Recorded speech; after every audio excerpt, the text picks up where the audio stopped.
அனைவருக்கும் வணக்கம். நான் உங்கள் Saravanan Periyasamy. TNPSC previous year question டிஸ்கஷனில் இன்று இந்தியன் எக்கனாமிக்ஸ் பார்ட் 3க்கான கொஸ்டின் தான் டிஸ்கஸ் பண்ண போகிறோம். வாங்க கண்டென்ட்டுக்குள்ளே போகலாம். ஃபர்ஸ்ட் கொஸ்டினுங்க, இந்திய அரசாங்கம் பொருளாதாரம் சார்ந்த திட்டங்களை தாழ்த்தப்பட்ட மற்றும் மலைவாழ் இன மக்கள் பயன்பெறும் வகையில் செயல்படுத்துகிறது அப்படின்னு சொல்ல வராங்க. அதாவது schedule caste, schedule tribal people இவங்களுக்கு சப்போர்ட் பண்ற மாதிரி இந்திய அரசாங்கம் வந்து பாத்தீங்கன்னா பொருளாதாரம் சார்ந்த திட்டங்களை வந்து பாத்தீங்கன்னா செயல்படுத்துறாங்க. குறிப்பா என்ன ரீசனா கொடுக்குறாங்க வந்து பாத்தீங்கன்னா பொம்மை செய்தல், கூடை முடைதல், அதுக்கப்புறம் வந்து பாத்தீங்கன்னா அகர்பத்தி, தையலகம், காலனி தயாரித்தல் போன்ற சிறு தொழில்களுக்கு கடன் கொடுப்பதன் மூலம் ஏழை மக்கள் துணை வருமானம் பெற அரசு உதவி செய்கிறது. கண்டிப்பா சரிங்களா. Schedule caste, schedule tribal people வந்து பாத்தீங்கன்னா சப்போர்ட் பண்ற மாதிரி சிறு தொழில்கள், குடிசை தொழிலுக்கு சப்போர்ட் பண்ற மாதிரி நிறைய ஸ்கீம்ஸ் கொண்டு வருவாங்க. அது மட்டும் இல்லாம அவங்களுக்கு பொருளாதார உதவியும் செய்வாங்க. அப்பனா இரண்டும் வந்து பாத்தீங்கன்னா சரியா தான் இருக்குது. காரணமும் சரியானதா. ஆப்ஷன் பி தான் வந்து பாத்தீங்கன்னா இதற்கான சரியான விடை. அடுத்த கொஸ்டினுங்க, ஒரு ஸ்டேட்மெண்ட் கூற்று கொடுத்துருக்காங்க. விலை குறைந்தால் வாங்கும் சக்தி வந்து பாத்தீங்கன்னா அதிகரிக்கிறது மற்றும் இது நேர்மாறானது. காரணம், பொருளின் உற்பத்தி குறைந்து விலை அதிகரிப்பதால் வாங்கும் திறன் பாதிக்கப்படுகிறது. சரிங்களா.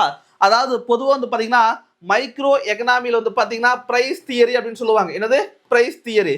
பிரைஸ் தியரினா என்ன சார் அப்படின்னு கேட்டா, ஏதோ ஒரு பொருள் அதனுடைய சப்ளை வந்து பாத்தீங்கன்னா குறையும் போது டிமாண்ட் வந்து பார்த்தா என்ன ஆகுமா, அதிகரிக்கும். அதே மாதிரி அதனுடைய பிரைஸ் வந்து பாத்தீங்கன்னா அதிகரிக்கும். அதே வந்து பாத்தீங்கன்னா சப்ளை அதிகரிக்கும் போது டிமாண்ட் வந்து பாத்தீங்கன்னா ரொம்ப குறைஞ்சிரு. அதே வந்து பாத்தீங்கன்னா பிரைஸ் வந்து பாத்தீங்கன்னா எப்படி இருக்குங்க, டிமாண்ட் குறையும் போது அங்கேயே வந்து பார்த்தா பிரைஸ் லெவல் குறையும். அதாவது நம்ம ஒரு 10 வீடு இருக்கிறோம்னு வச்சுக்கோங்க, 10 வீட்டுக்கு 1 கிலோ தக்காளி தேவைப்படுது. ஒரே ஒரு தெருவில் ஒரு கடை மட்டும் இருக்குதுன்னு வச்சுக்கலாம். இப்போ அந்த கடையில் 10 கிலோ இருந்தால் ஆளுக்கு 1 கிலோ வாங்கிட்டு போயிடுவோம். சரியா. அப்போ நார்மல் பிரைஸ் ஒருவேளை 10 கிலோவுக்கு பதிலா 100 கிலோ தக்காளி அந்த கடையில் வந்துருச்சுன்னா அப்போ என்னாகு, டிமாண்ட் இருக்குமா? நார்மலா தக்காளி 20 ரூபாய்க்கு விற்கக்கூடியது என்ன ஒரு 2 ரூபாய்க்கு விற்பாங்க. இதே தக்காளி 10 கிலோக்கு பதிலா வெறும் 5 கிலோ வந்ததுன்னா டிமாண்ட் அதிகரிக்குமா? அதனால வந்து பாத்தீங்கன்னா பிரைஸ் அதிகமாகும். அதான் என்ன சொல்ல வராங்கன்னா, சப்ளை வந்து பாத்தீங்கன்னா குறைஞ்சதுன்னா டிமாண்ட் அதிகரிக்கும், பிரைஸ் வந்து பாத்தீங்கன்னா விலையும் அதிகரிக்கும். அதே சப்ளை வந்து பாத்தீங்கன்னா அதிகமாக வந்ததுன்னா டிமாண்ட் குறைஞ்சிரு, பிரைஸ் வந்து பாத்தீங்கன்னா குறைஞ்சிரும் அப்படிங்கிறாங்க. இதுதான் வந்து பாத்தீங்கன்னா அதற்கான சரியான கூற்றா கொடுத்திருப்பாங்க. விலை குறைந்தால் வாங்கும் சக்தி அதிகரிக்கிறது. கண்டிப்பா சரிங்களா. பொருளுடைய விலை குறையும் போது வாங்கும் சக்தி அதிகரிக்கிறது. பொருளின் உற்பத்தி குறைந்து, சரிங்களா, உற்பத்தி ப்ரொடக்ஷனே குறைஞ்சிருச்சு, விலை அதிகரிப்பதால் உற்பத்தி குறையும் போது டிமாண்ட் அதிகரிக்குமா? அப்பனா கண்டிப்பா விலை வந்து பார்த்தா அதிகரிக்கும் அப்படிங்கிறாங்க. அப்பனா இந்த இடத்துல கூற்று சரியானது, காரணம் கூற்று ரெண்டு வந்து பாத்தீங்கன்னா சரியான விளக்கம் தான். ஆப்ஷன் டி தான் வந்து பாத்தீங்கன்னா இதற்கான சரியான விடையும் கூட. அடுத்த கொஸ்டினுங்க, எம் விஸ்வேஸ்வராயா பிறந்த நாள் இந்தியாவின் பொறியாளர் தினமாக கொண்டாடப்படுகிறது. எப்ப சார் அப்படின்னு கேட்டாங்கன்னா செப்டம்பர் 15ங்க. சரிங்களா. பொறியாளர் தினம் என்னது, இன்ஜினியர்ஸ் டே, செப்டம்பர் 15. எந்த சமஸ்தானத்தின் திவானாக இருந்தார் அப்படின்னு கேட்கிறாங்க. சரிங்களா. மைசூர் சமஸ்தானத்துடைய திவானாக இருந்திருப்பார். யாருன்னு கேட்டாங்கன்னா விஸ்வேஸ்வராயா. செப்டம்பர் 15 1861 வந்து பாத்தீங்கன்னா அவருடைய பர்த்துங்க. அது மட்டும் இல்லாம இவருக்கு பாரத ரத்னா 1955 கொடுத்திருப்பாங்க. சரிங்களா. பாரத ரத்னா 1955 வந்து பாத்தீங்கன்னா கொடுத்திருப்பாங்க. யாருக்கு அப்படின்னு கேட்டாங்கன்னா எம் விஸ்வேஸ்வராயா. அப்பனா இந்த இடத்துல வந்து பாத்தீங்கன்னா எந்த சமஸ்தானத்தின் திவானாக இருக்கிறாராமா, மைசூர் சமஸ்தானம். ஆப்ஷன் சி தான் வந்து பாத்தீங்கன்னா சரியான விடை. அடுத்த கொஸ்டினுங்க, எந்த ஒரு நாட்டின் மேம்பாட்டிற்கும் மனித வளம் அத்தியாவசியமாக இருக்கிறது அப்படிங்கிறாங்க. அதாவது பாத்தீங்கன்னா ஹியூமன் ரிசோர்ஸ் வந்து பாத்தீங்கன்னா ஒரு நாட்டினுடைய வளர்ச்சிக்கு முக்கியமானதாக இருக்குது, முக்கிய பங்கு வகிக்கிறதா அப்படின்னு சொல்றாங்க. செகண்ட் ஸ்டேட்மெண்ட் பாருங்க, அதற்கான காரணம், கல்வி மற்றும் மக்கள் நலத்தில் முதலீடு செய்வதன் விளைவாக நாட்டின் எதிர்காலத்தில் அதிக அளவு பலன் கிடைக்கும். அதாவது எஜுகேஷன், அதுக்கப்புறம் வந்து பாத்தீங்கன்னா ஹெல்த், இந்த ரெண்டுல வந்து பாத்தீங்கன்னா ஒரு மக்களுக்கு முதலீடா போடுறதுனால ஒரு தனி மனிதனாக இருக்கலாம், அவங்க வந்து பாத்தீங்கன்னா நல்ல உடல் ஆரோக்கியம், அவங்களுக்கான கல்வி கிடைப்பதனால் நாட்டின் எதிர்காலம் வந்து பாத்தீங்கன்னா அதிக அளவு நாட்டிற்கும் பலன் கிடைக்கும், அந்த மக்களுக்கும் கண்டிப்பா பலன் கிடைக்கத்தான் செய்வது. அப்புறம் வந்து பாத்தீங்கன்னா இரண்டுமே வந்து பாத்தீங்கன்னா சரியானது, சரியான கூற்றுக்கான காரணமும் சரிதான். சரிங்களா. ஏ மற்றும் ஆர் வந்து பாத்தீங்கன்னா இரண்டும் சரியானது, அதுக்கப்புறம் காரணம் வந்து பாத்தீங்கன்னா சரியாகத்தான் இருக்குது. ஆப்ஷன் ஏ தான் வந்து பாத்தீங்கன்னா சரியான விடை. அடுத்த கொஸ்டினுங்க, எது சரியானது அப்படின்னு கேட்குறாங்க. சரிங்களா? சரியானது வந்து பார்த்தீங்கன்னா நம்மளுக்கு பிக் பண்ணி எடுக்க சொல்றாங்க. முதல்ல வந்து பார்த்தீங்கன்னா ஹைல்டு வெரைட்டி, அதிக விளைச்சலை தரும் வகைகள், கண்டிப்பா வந்து பார்த்தீங்கன்னா கரெக்ட். சரிங்களா? ஹைபிரிட்டா சொல்லுவாங்க பார்த்தீங்களா, எதுக்கு வருவாங்க? பசுமை புரட்சியில் கொண்டு வரப்பட்டது அதிகப்படியான விளைச்சலுக்காக. அடுத்தது எம்எஸ்பி அப்படின்னு கேட்டாங்கன்னா மினிமம் சப்போர்ட் பிரைஸா, அதிகபட்ச ஆதரவு விலை. சரியா? அப்படின்னா என்னது? தவறு. இந்த இடத்துல மினிமம், குறைந்தபட்ச ஆதரவு விலை தான் வந்து பாத்தீங்கன்னா எம்எஸ்பி. சரிங்களா? என்னது? குறைந்தபட்ச ஆதரவு விலை. அப்படின்னா இரண்டாவது என்னங்க? தவறா கொடுத்துருக்குறாங்க. அடுத்தது PDS system, public distribution system, பொது விநியோக முறை. சரிங்களா? அப்படின்னா மூன்றாவது சரியாக இருக்குது. 1, 3 சரியாக இருக்குது. அடுத்தது பாருங்க ஐபிஎம், ஒருங்கிணைந்த பூச்சிக்கொல்லி மேலாண்மை. இந்த இடத்துல வந்து பாத்தீங்கன்னா பூச்சிக்கொல்லி வராது, பூச்சி மேலாண்மை அப்படின்னு சொல்லுவாங்க. சரிங்களா? ஐபிஎம்னா ஒருங்கிணைந்த பூச்சி மேலாண்மை. அப்பனா நான்காவது தவறா இருக்குது. சரியான அப்படின்னு பார்க்கும்போது 1 மற்றும் 3. சரிங்களா? ஆப்ஷன் பி இருக்குது பாத்தீங்களா, இதுதான் வந்து பாத்தீங்கன்னா சரியான விடை. அதிக விளைச்சலை தரக்கூடியது ஹையல்டு வெரைட்டி, பிடிஎஸ் சிஸ்டம்னா பொது விநியோக முறை. இந்த ரெண்டுமே எப்படி இருக்குதாமா? சரியாக இருக்குது.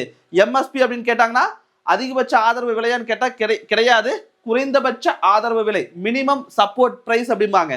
அடுத்தது ஐபிஎம் அப்படின்னு கேட்டாங்கன்னா ஒருங்கிணைந்த பூச்சி மேலாண்மை. சரிங்களா? அப்பனா 1, 3 தான் வந்து பாத்தீங்கன்னா சரியானது.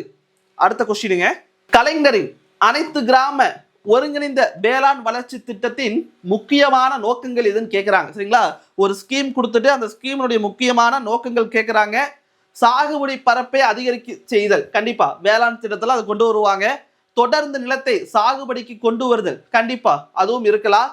புதிய பயிர்களை வந்து பாத்தீங்கன்னா அறிமுகப்படுத்துவதன் மூலம் பயிர் முறையை வந்து பாத்தீங்கன்னா மாற்றமடைய செய்யறதா அப்படின்னு கேட்கிறாங்க. சரிங்களா? மாற்றுதல், இதுக்கு அதுக்கு சம்மந்தமே கிடையாது. சரியா? எப்பவுமே வந்து பாத்தீங்கன்னா ரெகுலரா சாகுபடி பரப்பை அதிகரிக்கிறது, தொடர்ந்து நிலத்தை சாகுபடிக்கு கொண்டு வர வைக்கிறது. அப்பதான் வந்து பாத்தீங்கன்னா உற்பத்தி அதிகப்படுத்த முடியும். நீர் ஆதாரங்களை பெருக்குதல், கண்டிப்பா பயிர் சாகுபடி செய்யறோம்னா நீர் தேவைப்படுமா? அப்படின்னா அதற்கு தகுந்த மாதிரி ஏரி குளங்கள் அதை வந்து பாத்தீங்கன்னா சீரமைக்கிறது, நீர் ஆதாரத்தை பெருக்கிறது, இதெல்லாம் தான் வந்து பாத்தீங்கன்னா சரியாக இருக்கும். அப்பனா 1, 2, 4 வந்து பாத்தீங்கன்னா சரியானதுங்க. 1, 2, 4 அப்படின்னு கேட்டாங்கன்னா ஆப்ஷன் சிங்க. ஆப்ஷன் சி தான் வந்து பாத்தீங்கன்னா சரியான விடை. சாகுபடி பரப்பை அதிகரிக்க செய்தல், தொடர்ந்து நிலத்தை சாகுபடிக்கு கொண்டு வருதல், அது மட்டுமில்லாம நீர் ஆதாரங்களை பெருக்குதல், இந்த 3 தான் வந்து பாத்தீங்கன்னா சரியாக இருக்குது. ஆப்ஷன் சி தான் சரியான விடையும் கூட. இரண்டாவது ஐந்தாண்டு திட்டத்தில் உருவாக்கப்பட்ட மாதிரி, யாருடைய மாடல் வந்து பாத்தீங்கன்னா பேஸ் பண்ணி இருப்பாங்க? ஹராடோமர் அப்படின்னு கேட்டாங்கன்னா எதுங்க? First 5 year plan. சரிங்களா? அடுத்தது மகளனோபிஸ் மாதிரி தான் வந்து பாத்தீங்கன்னா இரண்டாவது ஐந்தாண்டு திட்டத்திற்கான மாடல். சரிங்களா? அப்பனா ஆப்ஷன் டி தான் சரியான விடை. ஆப்ஷன் டி தான் சரியான விடை. அடுத்த கொஸ்டினுங்க, பள்ளி கல்வி தர குறியீட்டை அறிமுகப்படுத்திய அமைப்பு அப்படிங்கிறாங்க. சரிங்களா? பள்ளிகளுக்குண்டான கல்வித்தர குறியீட்டை எந்த இன்ஸ்டியூட், சரிங்களா, நிறைய கொடுத்துருக்குறாங்க. அதுல எது அப்படின்னு கேட்கிறாங்க. அதுல பார்க்கும்போது நிதி ஆயோக் இருக்குது பாத்தீங்களா, ஆப்ஷன் பி. இவங்க தான் வந்து பாத்தீங்கன்னா பள்ளி கல்வி தர குறியீட்டை வந்து பாத்தீங்கன்னா அறிமுகப்படுத்தி இருப்பாங்க. ஆப்ஷன் பி தான் வந்து பாத்தீங்கன்னா சரியான விடை. அடுத்த கொஸ்டினுங்க, கீழ்கண்டவற்றுள் பண்டங்கள் மற்றும் பணிகள் வரியின் நன்மை. அதாவது பண்டங்கள் மற்றும் வணிகள் என்னது? Goods and service. சரிங்களா? அதாவது எதை சொல்ல வராங்க? ஜிஎஸ்டி தான் சொல்ல வராங்க. அடுக்கு வரி விளைவுகளை நீக்குகிறது, அதாவது கேஸ்கேடிங் எஃபெக்ட் அப்படின்னு சொல்லுவாங்க. சரிங்களா? அதாவது ஒரு பொருள் மேல அடுத்து போடக்கூடிய வரி தான் வந்து பாத்தீங்கன்னா கேஸ்கேடிங் எஃபெக்ட் அப்படின்னு சொல்ல வருவாங்க. அதை கண்டிப்பா நீக்குதான்னு கேட்டா நீக்குது. ஏன்னு கேட்டா அந்த பொருளுடைய விற்பனை சார்ந்து அந்த இடத்துல வந்து பாத்தீங்கன்னா ஜிஎஸ்டி போடுவாங்களா, அப்பதான் வந்து பாத்தீங்கன்னா 1 பாயிண்ட் டேக்ஸ் அப்படின்னு சொல்லலாம். அப்படின்னா முதல் பாயிண்ட் ரைட்டு தான். பொருள்கள் மற்றும் பணிகளுக்கு ஒரே மாதிரியான வரி. சரிங்களா? இதுவும் கரெக்ட் தான். ஜிஎஸ்டி வந்து பாத்தீங்கன்னா ஒரே மாதிரி தான் வந்து பாத்தீங்கன்னா டாக்ஸ் ஸ்ட்ரக்சர் இருக்குது இந்தியா முழுசுமே. மத்திய மற்றும் மாநிலங்கள் இவை இணைந்து வரி முடிவுகளை எடுக்கிறது. அதாவது ஜிஎஸ்டி கவுன்சில் இருக்குது பாத்தீங்களா, அதுல சென்ட்ரல் கவர்மெண்டோட ஸ்டேட் கவர்மெண்ட்டுக்கு தான் வந்து பாத்தீங்கன்னா ஓட்டிங் பவர் அதிகமா இருக்கு. அதைத்தான் இப்படி சொல்லியிருப்பாங்க. மத்திய மற்றும் மாநிலங்கள் இணைந்து வரி முடிவுகளை வந்து பார்த்தா எடுக்கிறது. எதுல? ஜிஎஸ்டி கவுன்சில்ல. அப்பனா மூன்றுமே சரியானதுதான். சரியா? அப்பனா எதுங்க? ஆப்ஷன் டிங்க. சரியா? 1, 2, 3 மூன்றுமே சரியா தான் கொடுத்துருக்காங்க. ஆப்ஷன் டி தான் இதற்கான சரியான விடையும் கூட. அடுத்த கொஸ்டின் பாருங்க, உற்பத்தி செய்யும் போது எந்த செலவை திரும்ப பெற முடியாது அப்படின்னு கேட்கிறாங்க. சரிங்களா? எந்த செலவை வந்து பாத்தீங்கன்னா திரும்ப பெற முடியாதுன்னா ஆப்ஷன் சியில் இருக்கக்கூடிய மூழ்கும் செலவு. சரிங்களா? அதனால வந்து பாத்தீங்கன்னா திரும்ப நம்மளுக்கு அவுட்புட் கிடைக்குமான்னு கேட்டா, அதனால ஏதாச்சும் இன்கம் வருமான்னு கேட்டா கிடையாது. ஒன் டைம் அதை செஞ்சுட்டோம்னா அதனால எந்த பயனும் கிடையாது. திரும்ப அதனால நம்மளுக்கு ஏதாச்சும் இன்கம் வருமான்னு கேட்டா எதுவுமே கிடையாது. சரிங்களா? திரும்ப பெற முடியாது அப்படின்னு கேட்டா எதுவாமா? மூழ்கும் செலவு. ஆப்ஷன் சி தான் வந்து பாத்தீங்கன்னா சரியான விடையும் கூட. அடுத்த கொஸ்டினுங்க, எந்த ஜோடி தவறாக இருக்குதுன்னு கண்டுபிடிக்க சொல்றாங்க. சரிங்களா? கொடுக்கக்கூடிய பேர் எது கரெக்டா இருக்குதுன்னு பார்க்கணும் ஃபர்ஸ்ட். அதுல தவறானதை ஃபில்டர் பண்ணுது. ஆர்பிஐ வங்கிகளின் வங்கி கரெக்ட் தான். பேங்க் இருக்கு, பேங்க் எதுன்னு கேட்டா யாருங்க? ஆர்பிஐ தான். இந்திய அரசனுடைய வங்கின்னு கேட்டா அது எதுங்க? Reserve bank India. சரியா? அப்பனா முதல் இது கரெக்டா தான் கொடுத்துருக்காங்க. அடுத்தது வந்து பாத்தீங்கன்னா எஃப்சிஏ அப்படின்னு கேட்டாங்கன்னா வணிக நிறுவனங்களுக்கு நிதி உதவி கொடுக்கக்கூடியது அப்படின்னு கேட்டா கண்டிப்பா கிடையாது. என்ன சொல்லுவாங்க? Food corporation India. சரியா? அப்பனா எஃப்சிஏ அப்படிங்கறத வந்து பாத்தீங்கன்னா தவறா கொடுத்துருக்காங்க. சரியா? ஐடிபிஐ வந்து பாத்தீங்கன்னா தொழில் நிதி கரெக்ட் தான். எக்ஸிம் வங்கி அப்படின்னு கேட்டாங்கன்னா ஏற்றுமதி மற்றும் இறக்குமதிக்கான நிதி உதவி செய்யக்கூடிய பேங்க். சரியா? 1982 எக்ஸிம் ஸ்டார்ட் பண்ணியிருப்பாங்க. நபார்டு எக்ஸிம் வந்து பாத்தீங்கன்னா ஒரே வருஷங்க. சரியா? ஆர்பிஐ உங்களுக்கே தெரியும் 34 ஆக்ட் போட்டிருப்பாங்க. 35 வந்து பாத்தீங்கன்னா ஆர்பிஐ ரெண்டாக ஸ்டார்ட் ஆயிருக்கு. சரியா? இந்த இடத்துல தவறானது அப்படின்னு கேட்டாங்கன்னா எஃப்சிஏ தான். சரியா? ஃபுட் கார்பரேஷன் இந்தியா அதை தான் வந்து பாத்தீங்கன்னா தவறா கொடுத்துருப்பாங்க. ஆப்ஷன் பி தான் வந்து பாத்தீங்கன்னா சரியான விடையும் கூட. அடுத்த கொஸ்டினுங்க, ஒரு ஸ்டேட்மெண்ட் கொடுத்துருக்காங்க பாருங்க. கீழ்வரும் கூற்றுகளில் நிதி ஆயோக் பற்றி எந்த கூற்று சரியானது அப்படின்னு கேட்க வராங்க. அனைத்து மாநில முதல்வர்களும் சட்டமன்றம் கொண்ட யூனியன் பிரதேசங்களை தவிர ஆளும் குழுவில் அங்கம் வகிக்கினர். தவிர வராது. சரிங்களா? அப்பனா அது என்னது? அதே தவறாத்தான் இருக்குது. இந்திய பிரதமர் நிதி ஆயோக்கின் தலைவர் கண்டிப்பா. சரிங்களா? நிதி ஆயோக் தலைவர் வந்து பாத்தீங்கன்னா இந்தியாவுடைய யார் இருப்பாங்க? பிஎம் தான் இருப்பாங்க. Second statement correct. இந்திய நிதி அமைச்சர் துணைத் தலைவராக செயல்படுகிறார் கண்டிப்பா கிடையாது. சரிங்களா? அதுக்குன்னு தனியா ஒருத்தர் அப்பாயின்ட் பண்ணுவாங்க. அவங்க தான் வந்து பாத்தீங்கன்னா எக்ஸிகியூட்டிவ் சேர்மனா இருப்பாங்க. பிரதமர் பெயரளவு தலைவராக இருப்பார். நிதி ஆயோக் வந்து பாத்தீங்கன்னா துணைத் தலைவர் தான் அதை ரன் பண்ணி எடுத்துட்டு போவாங்க. அப்புறம் இந்த இடத்துல வந்து பாத்தீங்கன்னா 2 மட்டும்தான் வந்து பாத்தீங்கன்னா எது இருக்குது? சரியாக இருக்குதா? அப்புறம் ஆப்ஷன் பி தான் வந்து பாத்தீங்கன்னா சரியான விடை. ஆப்ஷன் பி தான் வந்து பாத்தீங்கன்னா சரியான விடையும் கூட. அடுத்த கொஸ்டினுங்க, ஒரு பொறுத்துக மாடல்ல கொடுத்துருக்காங்க. முதல் 5 ஆண்டு திட்டம், 2வது 5 ஆண்டு திட்டம், 3வது திட்டம், 4வது 5 ஆண்டு திட்டம். அதோடைய முக்கியமான அஜெண்டா வந்து பாத்தீங்கன்னா ஆப்போசிட்ல கொடுத்துருக்காங்க. கரெக்டா மேட்ச் பண்ற சொல்றாங்க. முதல் 5 ஆண்டு திட்டம் பொதுவா அகதிகள், உணவு பற்றாக்குறை மற்றும் பணவீக்க சிக்கல். ஆரம்ப காலத்துல வந்து பாத்தீங்கன்னா நமக்கு உணவு பற்றாக்குறை எல்லாம் இருக்குதா, அதை சரி பண்றதுக்கு தான் அதிக முக்கியத்துவம் கொடுத்திருப்பாங்க. அப்ப நான் முதல் இதுக்கு வந்து பாத்தீங்கன்னா ஆப்ஷன் என்னங்க? 3வது. 2வது 5 ஆண்டு திட்டம் வந்து பாத்தீங்கன்னா பொருளாதார நிலைத்தன்மை. சரிங்களா? 2வதுக்கு வந்து பாத்தீங்கன்னா 5 ஆண்டு திட்டத்துக்கு பொருளாதார நிலைத்தன்மை 1வது. 3வது 5 ஆண்டு திட்டம் வந்து பாத்தீங்கன்னா நிலைத்தன்மையுடன் கூடிய வளர்ச்சி அப்படிங்கிறாங்க. சரிங்களா? 3வது 5 ஆண்டு திட்டத்துல நிலைத்தன்மையுடன் கூடிய வளர்ச்சி அப்படிங்கிறாங்க. அப்பனா 2வது. கடைசியா வந்து பாத்தீங்கன்னா 4வது 5 ஆண்டு திட்டம் சுய உருவாக்க பொருளாதாரம். சரிங்களா? எனது சுய உருவாக்க பொருளாதாரம் அப்படிங்கிறது 4வது 5 ஆண்டு திட்டத்துடைய ஒரு மாதிரி. அப்பனா 3, 1, 2, 4ங்க. சரிங்களா? 3, 1, 2, 4 ஆப்ஷன் சி தான் வந்து பாத்தீங்கன்னா சரியான விடை. கீழ்கண்டவற்றில் எது நிதி ஆயோக்கின் பணி இல்லை அப்படிங்கிறாங்க. ஒரு ஆலோசனை குழுவாக செயல்படுவது சரியானதுதான். மாநிலங்களில் திட்டங்களை திணிக்கும் செயல்திறன். திட்டத்தை எப்போ திணிக்கவெல்லாம் முடியாது. நிதி ஒதுக்கீடு அது வந்து பாத்தீங்கன்னா யார் பண்ணுவாங்க? பினான்ஸ் மினிஸ்டர் பண்ணுவாங்க. சரிங்களா? அப்பனா இதுவும் என்னது? தவறானதுதான். அப்பனா எதெல்லாம் இல்லை நிதி ஆயோக்கின் பணி இல்லை அப்படின்னு கேட்கும் போது 2 மற்றும் 3வது ஆப்ஷன் சிங்க. சரிங்களா? ஆப்ஷன் சி தான் வந்து பாத்தீங்கன்னா சரியான விடை. அடுத்த கொஸ்டினுங்க, 2021 நீதி அரசர் டி முருகேசன் குழு அமைக்கப்பட்டது எதற்காக அப்படின்னு கேட்கும் போது தொழிற்கல்வியில் அரசு பள்ளி மாணவர்களின் சேர்க்கை விகிதம் வந்து பாத்தீங்கன்னா குறைவாக இருக்குது, அதை ரிவ்யூ பண்றதுக்காக தான்.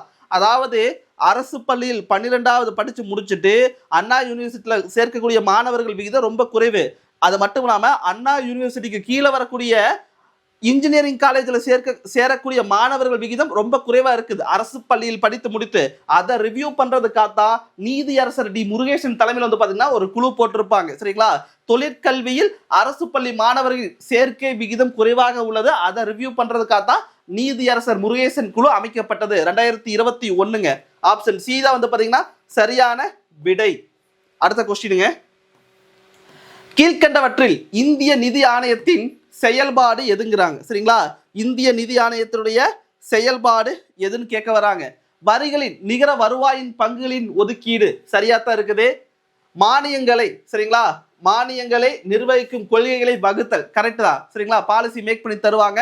மத்திய மற்றும் மாநில அரசுகளுக்கு இடையே உள்ள நிதி உறவை வந்து பாத்தீங்கன்னா பார்ப்பது. இது மூன்றுமே வந்து பாத்தீங்கன்னா சரியானதுதான் சரிங்களா, மூன்றுமே வந்து பாத்தீங்கன்னா சரியானதுதான். ஆப்ஷன் பி தான் வந்து பாத்தீங்கன்னா இதற்கான சரியான விடை. அடுத்த கொஸ்டினுங்க, பின்வரும் கூற்றுகளில் சரியானவற்றை தேர்ந்தெடு. பின்வரும் கூற்றுகளில் சரியானவற்றை தேர்ந்தெடு. 2022-23 தமிழ்நாட்டின் பெயரளவில் ஜிஎஸ்டிபியின் வளர்ச்சி 14.0% என கணக்கிடப்படுகிறது சரிங்களா. அதாவது மாநிலத்துடைய வளர்ச்சி வந்து பாத்தீங்கன்னா 14.0 அப்படின்னு சொல்ல வராங்க 2022-23. அதே 22-23 தமிழ்நாடு நிதிநிலை அறிக்கையின் தோராய மதிப்பு வந்து பாத்தீங்கன்னா நிதி பற்றாக்குறை எவ்வளவு இருக்கு அப்படின்னு கேட்டாங்கன்னா 3.63% அப்படிங்கிறாங்க. அதுவும் சரியானதுதான்.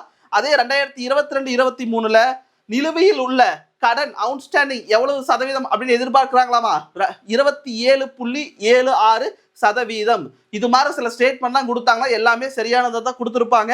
மூன்றுமே வந்து பாத்தீங்கன்னா என்னது சரியானதுதான் சரிங்களா. இதுல வந்து பாத்தீங்கன்னா மூன்றுமே வந்து பாத்தீங்கன்னா சரியானதா. ஆப்ஷன் சி தான் வந்து பாத்தீங்கன்னா இதற்கான சரியான விடை. அடுத்த கொஸ்டினுங்க, கீழ்கண்ட கூற்றுகளில் சரியானதை தேர்ந்தெடுக்கவும். இந்தியாவின் 11வது ஐந்தாண்டு திட்டம் சரிங்களா, 11th 5-year பிளான் இருக்குது பாத்தீங்களா, அதை பத்தி சில ஸ்டேட்மெண்ட் கொடுத்திருப்பாங்க. இந்த திட்டத்தின் முக்கிய கவனம் விரைவான மற்றும் உள்ளடக்கிய வளர்ச்சியை நோக்கியதாக இருந்தது. சரியானதுதான். வளர்ச்சியின் பலன்கள் அனைத்து தரப்பு மக்களையும் சென்றடைய வேண்டும் என்பதை இந்த திட்டம் வலியுறுத்துகிறது. கண்டிப்பா வளர்ச்சி ஒரு பக்கம் மட்டும் இருக்கக்கூடாது, எல்லா தரப்பு மக்களுக்கும் போய் சேரணும் அப்படின்னு சொல்லக்கூடிய திட்டம் தான். நாட்டின் கிழக்கு பகுதிகளில் அரிசி உற்பத்தி அதிகரித்தது. கண்டிப்பா கிடையாது சரிங்களா. அப்புறம் 1 மற்றும் 2வது மட்டும் வந்து பாத்தீங்கன்னா சரியா இருக்குது சரிங்களா. 1 மற்றும் 2வது மட்டும் சரியா இருக்குது. ஆப்ஷன் சி தான் வந்து பாத்தீங்கன்னா சரியான விடை. ஆப்ஷன் சி தான் வந்து பாத்தீங்கன்னா சரியான விடையும் கூட. அடுத்த கொஸ்டினுங்க, கீழ்கண்டவற்றில் மாறுபட்ட வரி டாக்ஸ் கொடுத்துட்டாங்க, இதுல எது மாறி இருக்குதுன்னு பாருங்க. செல்வ வரி சரிங்களா, நம்மளுடைய அசட்ஸுக்கு நாமளே டைரக்டா கட்டுவோம்ல, யார்கிட்ட கட்டுவோம், உள்ளாட்சி அரசு சரிங்களா, லோக்கல் கவர்மெண்ட்டை நாமளே கட்டக்கூடிய வரி. இது வந்து பாத்தீங்கன்னா டைரக்ட் டாக்ஸுக்குள்ளதான் வரக்கூடியது. வருமான வரி நம்ம இன்கமுக்கு வந்து பாத்தீங்கன்னா நாம நேரடியாக கட்டக்கூடியது. இது வந்து பாத்தீங்கன்னா டைரக்ட் டாக்ஸுக்குள்ள வரக்கூடிய வரி தான். நிறுவன வரி, ஒரு கம்பெனி வச்சோம்னா வரக்கூடிய ப்ராஃபிட்டுக்கு நம்ம என்ன கட்டணும், டாக்ஸ் கட்டணுமா. அப்புறம் இது வந்து பாத்தீங்கன்னா டைரக்ட் டாக்ஸுக்குள்ள வரக்கூடியதா. இந்த இடத்துல மாறுபட்டது அப்படின்னு கேட்டாங்க என்னது, ஸ்டாம்ப் டியூட்டி சரிங்களா. முத்திரைத்தாள் வரி வந்து பாத்தீங்கன்னா இது இந்த 3 லிஸ்ட்ல வருமானு கேட்டா வராது. அப்புறம் ஆப்ஷன் டி தான் வந்து பாத்தீங்கன்னா சரியான விடை. அடுத்த கொஸ்டினுங்க, இந்தியாவில் காணப்பட்ட பல்வேறு மறைமுக வரிகளுக்கு மாற்றாக கொண்டு வரப்பட்டது எப்போ, 2017 என்ன டாக்ஸ் கொண்டு வராங்க அப்படிங்கிறாங்க. அதாவது எதை கொண்டு வந்திருப்பாங்க 2017 எல்லாத்துக்கும் தெரிஞ்சதுதான், சரக்கு மற்றும் சேவை வரி ஜிஎஸ்டி சரிங்களா. அதாவது பல்வேறு மறைமுக வரிகள் இருந்தது, எல்லாத்தையும் தூக்கிட்டு அதுக்கு பதிலாக ஒரே ஒரு வரி அப்படின்ட்டாங்க, கூட்ஸ் மற்றும் என்னதுங்க சரக்கு மற்றும் சேவை வரி, கூட்ஸ் அண்ட் சர்வீஸ் அப்படின்னு சொல்லியிருப்பாங்களா, அதுதான் சரியா. 2017 எதை கொண்டு வராங்க, ஜிஎஸ்டி கொண்டு வந்திருப்பாங்க.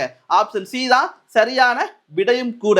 அடுத்த கொஸ்டினுங்க, 2015-16 ஆண்டு நிதி ஆயோக் அறிக்கையின்படி NER நெட் என்ரோல்மெண்ட் ரேட் அப்படின்னு சொல்லக்கூடியது துவக்க நிலை நிகர மாணவர் சேர்க்கை வீதத்தின் அடிப்படையில் முதலிடம் வகிக்கக்கூடிய மாநிலம் எதுன்னு கேட்டாங்கன்னா நம்ம தமிழ்நாடு தான் சரிங்களா. நெட் என்ரோல்மெண்ட் ரேட்ல வந்து பாத்தீங்கன்னா தமிழ்நாடு தான் வந்து பாத்தீங்கன்னா முதல் இடத்தில் இருக்குது. ஆப்ஷன் ஏ தான் வந்து பாத்தீங்கன்னா சரியான விடை. அடுத்த கொஸ்டினுங்க, பின் வருவனவற்றுள் இந்தியாவில் அதிகமானோர் செய்யக்கூடிய தொழில் சரிங்களா. அதாவது வந்து பாத்தீங்கன்னா பிரைமரி, செகண்டரி, சர்வீஸ் செக்டர் 3 செக்டரை பிரிச்சிருப்பாங்களா எக்கனாமி பேஸ் பண்ணி. அதுல அதிகமான மக்கள் செய்யக்கூடிய தொழிலா எது இருக்குதாமா, வேளாண்மை தொழில் தான் சரிங்களா. ஆப்ஷன் சி தான் வந்து பாத்தீங்கன்னா சரியான விடை.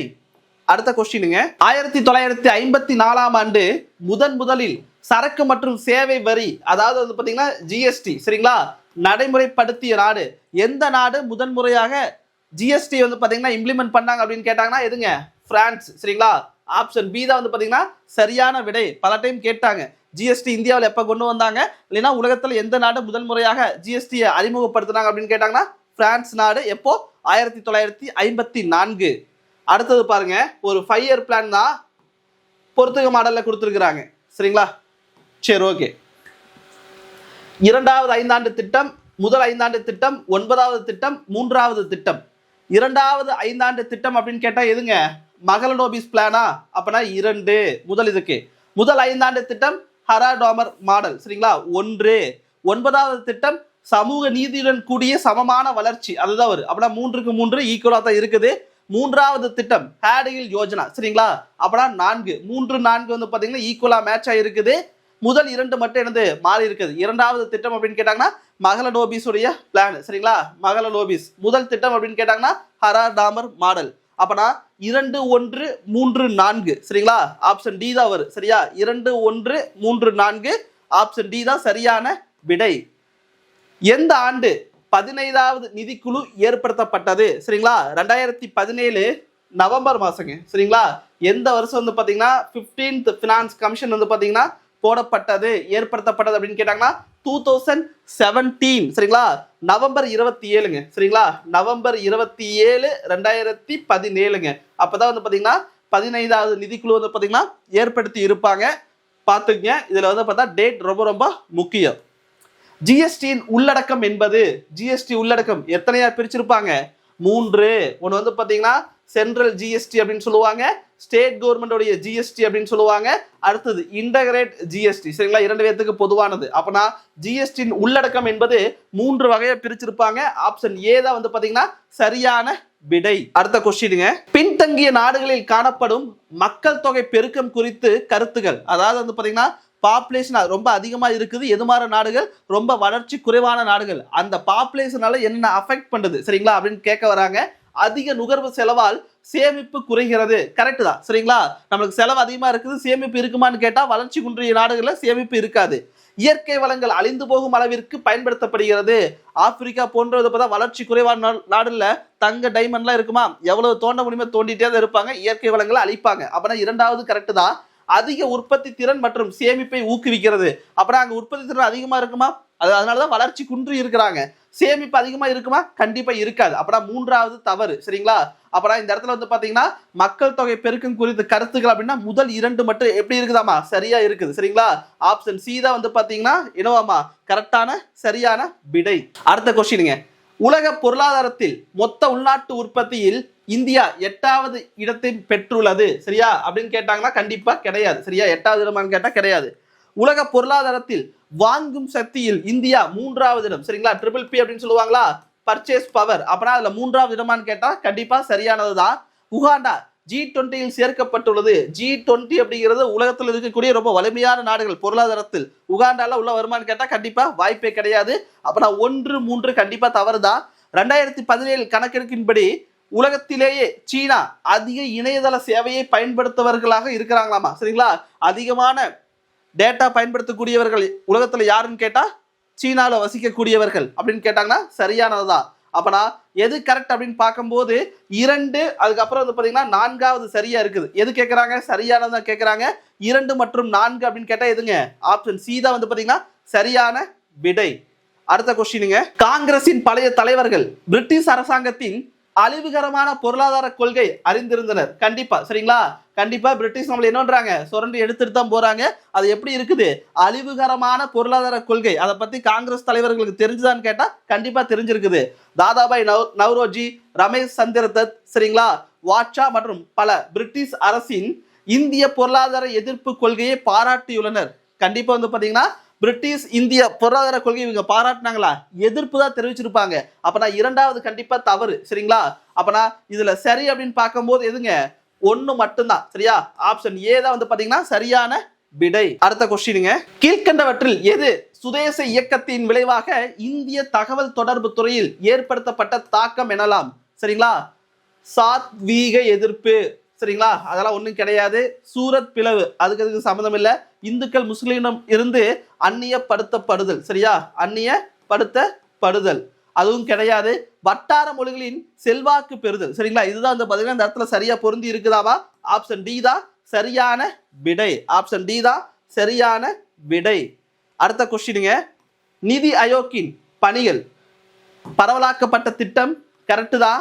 ஒத்திசைவு கரெக்டு தான். திறன் மேம்பாடு அதுவும் கரெக்டு தான். வெளிப்புற ஆலோசனை இது வராது சரிங்களா. 1 2 3 இது மட்டும் தான் வந்து பாத்தீங்கன்னா சரியா இருக்குது. அப்பனா ஆப்ஷன் சி தான் வந்து பாத்தீங்கன்னா சரியான விடை சரிங்களா. பரவலாக்கப்பட்ட திட்டம், ஒத்திசைவு, திறன் மேம்பாடு இதுதான் வந்து பாத்தீங்கன்னா நிதி ஆயோக்குடைய பணிகள் அந்த லிஸ்ட். வெளிப்புற ஆலோசனை வருமானு கேட்டா கண்டிப்பா வராது. ஆப்ஷன் சி தான் சரியான விடை. 2019 ஜனவரி 3 வங்கிகளை ஒருங்கிணைக்க இந்திய அரசு அனுமதி வழங்கியது. கீழ்கண்ட எந்த வங்கி இந்த ஒருங்கிணைப்பில் இடம்பெறவில்லை. தேனா, விஜயா, பரோடா பேங்க். சரிங்களா, இந்த 3 பேங்க்குமே வந்து பாத்தீங்கன்னா மெர்ஜ் பண்ணி இருப்பாங்க. அப்பனா எந்த வங்கி இதுல வரல அப்படின்னு கேட்டாங்கன்னா லட்சுமி விலாஸ் பேங்க். சரிங்களா, அப்பனா ஆப்ஷன் டி தான் வந்து பாத்தீங்கன்னா சரியான விடை. அப்பனா லட்சுமி விலாஸ் பேங்க் என்னது ஒருங்கிணைத்தாங்களா அப்படின்னு கேட்டாங்கன்னா டிஜிட்டல் பேங்க் சிங்கப்பூர். சரிங்களா, டிபிஎஸ் அப்படிங்கிற ஒரு பேங்க் கூட வந்து பாத்தீங்கன்னா மெர்ஜ் பண்ணி இருப்பாங்க. புரியுதா? இந்த லட்சுமி விலாஸ் பேங்க் வந்து பாத்தீங்கன்னா கரூரை பேஸ் பண்ணி துவங்கப்பட்டது. இண்டிபெண்டன்ஸ்க்கு முன்னாடியே துவங்கி இருப்பாங்க. சும்மா சில டேட்டா மட்டும் எக்ஸ்ட்ரா தெரிஞ்சுக்குங்க. தேனா வங்கி, விஜயா வங்கி, பரோடா இந்த 3 வந்து பார்த்தா மெர்ஜ் பண்றதுக்கு அனுமதி வழங்கியது 2019ங்க. சரியா, அடுத்த கொஸ்டினுங்க. 2019ஆம் ஆண்டு நிதி ஆயோக் வெளியிட்ட இந்தியாவின் நிலைக்கத்தக்க வளர்ச்சிக்கான இலக்குகள், அதாவது பாத்தீங்கன்னா எஸ்டிஜி சொல்லுவாங்க பாத்தீங்களா, அதுல நிதி ஆயோக் வெளியிட்டதுல வந்து பாத்தீங்கன்னா தமிழ்நாடு என்ன ரேங்க் அப்படின்னு கேட்கறாங்க. சரிங்களா, தமிழ்நாடு என்ன ரேங்க் அப்படின்னு கேட்டாங்கன்னா சஸ்டைனபிள் டெவலப்மெண்ட் கோல்ல 3வது. சரிங்களா, சஸ்டைனபிள் டெவலப்மெண்ட் கோல் வந்து பாத்தீங்கன்னா 3வது இடம் வந்து பாத்தீங்கன்னா தமிழ்நாடு இருக்கு. முதல் இடம் யாரு, 2வது இடம் யாருன்னு சொல்லுங்க. சரிங்களா, 3வதுல நம்ம 3 பிளேஸ் வருவாங்க. யாரு? தமிழ்நாடு வருவாங்க, ஆந்திரா வருவாங்க, தெலுங்கானா, இவங்க 3 வருவாங்க. செகண்ட் வந்து பாத்தீங்கன்னா யாருன்னு கேட்டாங்கன்னா ஹிமாச்சல். சரிங்களா, 1வது எதுன்னு கமெண்ட்ல சொல்லுங்க. சரிங்களா, எஸ்டிஜி 2019 ரிப்போர்ட்ல வந்து பாத்தீங்கன்னா முதலிடம் வகிக்கக்கூடியது யாருன்னு கமெண்ட்ல சொல்லுங்க. தமிழ்நாடு வந்து பாத்தீங்கன்னா 3வது இடம். ஆப்ஷன் சி தான் வந்து பாத்தீங்கன்னா சரியான விடை. அடுத்த கொஸ்டினுங்க. கீழ்காணும் கூற்றுகளில் டி பில், அதாவது ட்ரெஷரி பில் இருக்கும் பாத்தீங்களா, அது தொடர்பான சரியான கூற்று ஸ்டேட்மெண்ட் எதுன்னு கேட்கறாங்க. அவை இந்திய ரிசர்வ் வங்கியால் வெளியிடப்படுகிறது அப்படின்னு கேட்டா கண்டிப்பா கிடையாது, மத்திய அரசால் வெளியிடப்படுகிறது. சரிங்களா, டி பில்ல வந்து பாத்தீங்கன்னா சென்ட்ரல் கவர்மெண்ட் வெளியிடக்கூடியதா, பி சரியானது. அவற்றின் மீது வட்டி ஈட்ட இயலாது. சரியா, இன்ட்ரெஸ்ட் போட்டு எடுக்க முடியுமான்னு கேட்டா கண்டிப்பா முடியாது, பிசி ரெண்டுமே கரெக்டா இருக்குது. அவை நெடுங்கால கடன் பத்திரங்கள் அப்படின்னு கேட்டா கண்டிப்பா கிடையாது. சரிங்களா, டி பில் அப்படிங்கிறது டெம்பரவரியானது, ரொம்ப காலத்துக்கு கிடையாது. அப்பனா ஆப்ஷன் பி மற்றும் சி வந்து பாத்தீங்கன்னா சரியா இருக்குது. இங்க வந்து பாத்தீங்கன்னா ஆப்ஷன் பி தான் வந்து பாத்தீங்கன்னா சரியான விடை. அடுத்த கொஸ்டினுங்க. இந்தியாவின் திட்டமிடுதலுக்கான அடித்தளம் சரிங்களா எந்த பொறியாளர் அவரால் உருவாக்கப்பட்டது அப்படின்னு கேட்டாங்கன்னா விஸ்வேஸ்வராயா. சரிங்களா, அதாவது பிளானடு எக்கனாமி ஃபார் இந்தியா. சரியா, பிளானடு எக்கனாமி ஃபார் இந்தியா அப்படிங்கிற ஒரு புக் எழுதியிருப்பார். யாருடையது அப்படின்னு கேட்டாங்கன்னா விஸ்வேஸ்வராயா புக்குங்க. சரியா, எப்போ 1934 இந்த காலகட்டத்தில் இதுல இந்தியாவுக்கான பிளானிங் எத்தனை வருஷம் சொல்லியிருப்பாரு? 10 இயர் பிளான் வந்து பாத்தீங்கன்னா சொல்லியிருப்பாரு. நம்மளுடைய பிளானிங் அப்படின்னு கேட்டாங்கன்னா 5 இயர் பிளானு. அதே வந்து பாத்தீங்கன்னா யாருடைய மாடல் ஃபாலோ பண்றோம்? ரஷ்யாவுடைய மாடல். அங்க 7 இயர் பிளானா வச்சிருப்பாங்க. ஆனா Visvesvaraya planned economy for India அந்த புக்ல இந்தியாவுக்கான திட்டமிடுதல் வந்து பாத்தீங்கன்னா 10 வருடங்களா அவருடைய ஐடியாலஜி வந்து பாத்தீங்கன்னா அந்த புக்ல சொல்லியிருப்பாங்க. சரியா, அப்பனா இந்த இடத்துல வந்து பாத்தீங்கன்னா திட்டமிடுதலுக்கு அடிப்படையாக யார் மூலம் கிடைக்கப்பெற்றது அப்படின்னு கேட்டாங்கன்னா விஸ்வேஸ்வராயா தான். ஆப்ஷன் ஏ தான் வந்து பாத்தீங்கன்னா சரியான விடை. அடுத்த கொஸ்டினுங்க. 1979 திட்ட கமிஷன் பணிக்குழு மேற்கொண்ட நகர்ப்புற வறுமை மதிப்பீட்டின்படி ஒரு மாதத்திற்கான தனிநபர் நுகர்வு செலவு, அதாவது வந்து பாத்தீங்கன்னா திட்ட கமிஷன் 1979 வந்து பாத்தீங்கன்னா வறுமை பத்தி ஒரு எஸ்டிமேட் பண்றாங்க. அது எங்க அப்படின்னு கேட்டாங்கன்னா அர்பன் ஏரியால. சரியா, நகர்ப்புற வறுமை அப்படின்ட்டாங்க. அதுல ஒரு மாதத்துக்கு செலவு பண்றதுக்கான தொகை எவ்வளவு நிர்ணயிக்கிறாங்கன்னா 56 ரூபாய் 70 பைசா. சரிங்களா, ஆப்ஷன் ஏ தான் வந்து பாத்தீங்கன்னா சரியான விடை. சில டைம் வந்து பாத்தீங்கன்னா இது மாதிரி ஸ்டேட்மெண்ட்ல கேட்பாங்க, அதை தவிர்க்க முடியாது. எக்கனாமிக்ஸ் பொறுத்தவரையிலுமே டேட்டா மெமரி பண்ணி தான் ஆகணும். அடுத்தது பாருங்க, ஒரு பொறுத்துக மாடல்ல கொடுக்கக்கூடிய ஒரு கொஸ்டினுங்க. சரிங்களா, முதல்ல வந்து பாத்தீங்கன்னா ஐடிபிஐ பேங்க் இருக்குது, அடுத்தது நபார்டு இருக்குது, விவசாய மறுகடன் மேம்பாட்டு கழகம், மாநில நிதி கழகம். இதுல புக்ல நம்மளுக்கு ஓப்பனாவே வந்து பாத்தீங்கன்னா நபார்டு கொடுத்துருப்பாங்க. நபார்டு அப்படின்னாவே எப்பங்க 1982 அப்படின்னா இரண்டாவதுக்கு வந்து பாத்தீங்கன்னா 3. அடுத்தது வந்து பாத்தீங்கன்னா மாநில நிதி கழகம், அது 1951 கொடுத்துருப்பாங்க. சரிங்களா, நான்காவதுக்கு வந்து பாத்தீங்கன்னா 2. அப்புறம் 4, 3, 1, 2 தான் வந்து பாத்தீங்கன்னா இந்த இடத்துல மேட்ச் ஆகுது. ஐடிபிஐ பேங்க் வந்து பாத்தீங்கன்னா 1976ங்க. சரிங்களா, ஐடிபிஐ வந்து பாத்தீங்கன்னா 1976. முதல் இதுக்கு வந்து பாத்தீங்கன்னா 4. அடுத்தது நபார்டு வந்து பாத்தீங்கன்னா 1982 மூன்றாவது. விவசாய மறுகடன் மேம்பாட்டு கழகம் வந்து பாத்தீங்கன்னா 1963 ஒன்றாவது. கடைசியா மாநில நிதி கழகங்கள் வந்து பாத்தீங்கன்னா 1951 இரண்டாவது. 4, 3, 1, 2. சரிங்களா, ஆப்ஷன் சி தான் வந்து பாத்தீங்கன்னா சரியான விடை. ஆப்ஷன் சி தான் சரியான விடை. இதோட எக்கனாமிக்ஸ் ப்ரீவியஸ் இயர் கொஸ்டின், அதாவது குறிப்பா 2020 இருந்து 24 அது வரையிலுமே என்னென்ன கொஸ்டின் கேட்டாங்களோ அதை தொடர்ந்து பார்த்துக்கிட்டே இருக்கிறோம். இது பார்ட் 3க்கான வீடியோ. தொடர்ந்து வீடியோ பாருங்க. வீடியோ பிடிச்சிருந்தா லைக் பண்ணுங்க, ஃப்ரெண்ட்ஸுக்கு ஷேர் பண்ணுங்க. தேங்க்யூ.